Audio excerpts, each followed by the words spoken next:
হুজুর গো বেশি খাওয়া, হুজুরাই ভালো খায়। আনন্দ আর আনন্দ, এখন পড়ার চাপ নেই।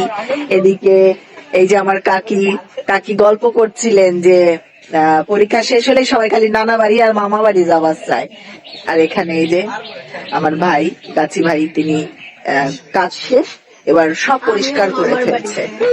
আমার রূপকথা বলছে আমিও মামার বাড়িতে, কারণ আমাদের যে গুড় বানান যে গাছি ভাই, তিনি হলো রূপকথার মামা।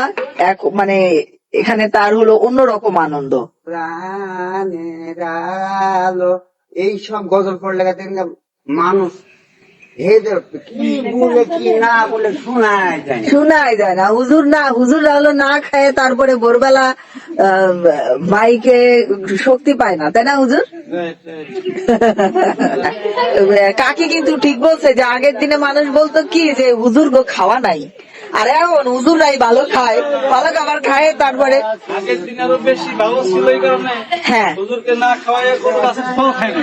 সত্যি, হ্যাঁ, এটা ছিল যে হুজুরদের খাওয়ায় গাছের ফল খাইতো। এখনো তো তাই করে হুজুর। না এখন তারপরে দেখেন, এটা হলো গ্রামের জীবন।